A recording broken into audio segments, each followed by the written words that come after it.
And when we think about MSDs, we think about them in sort of like three major buckets. It's the physical abilities testing that can be done pre-hire or post-injury.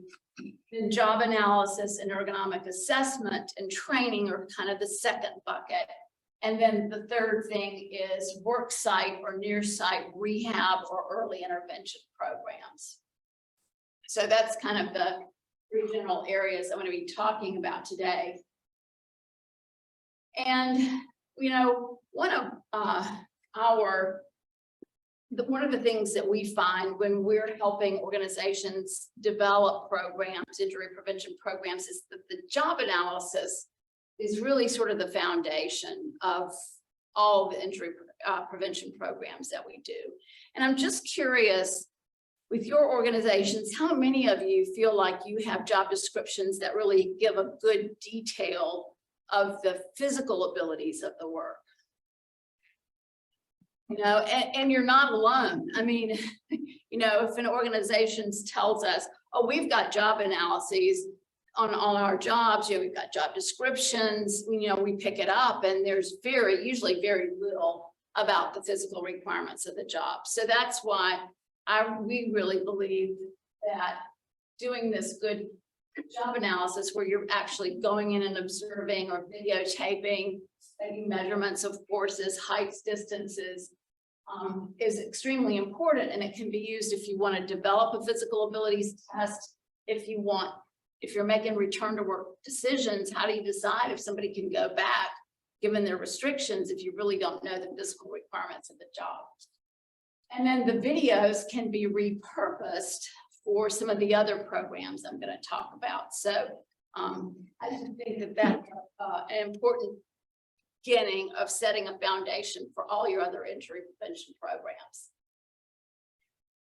And so we also have found that, as Justin said, we do a lot of pre-hire testing where we're testing the individual to see if their physical abilities meet the job requirements. And we do that pre-hire optimally, because really, if you don't have someone that has the basic physical abilities to do the job in the first place, then you're sort of starting at a deficit.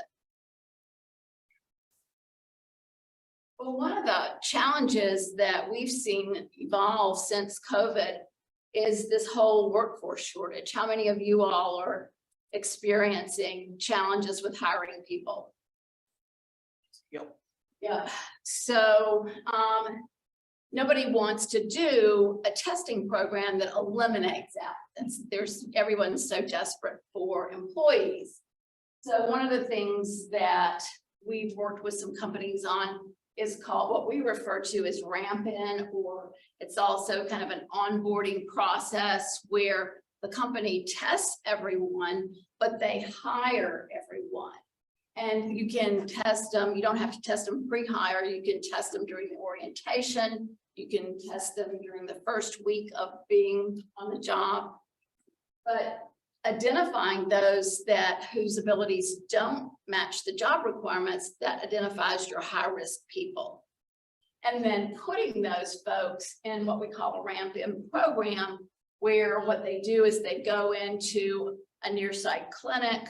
If you have an on-site wellness center where there's exercise equipment, they can go in there and exercise, but they're doing strengthening and conditioning 3 times a week, and usually about 1 hour per session, and it lasts for approximately 2 to 3 weeks. We retest them at the end. We retest them at 2 weeks to see if they're ready. If they are, they go on to work, and then if not, then we keep them another week and retest again. And by the results that we've seen is that everybody improves their physical conditioning. And 80 to 90% of them achieve their job goals. So regardless of whether they've achieved their job goals, at least they're better fit to do the job than when they started. And companies that have done this with us, we've realized an 11-to-1 return on investment. Because, you know, because of the cost of one lost time injury, if you just save one injury by doing this, it's very profile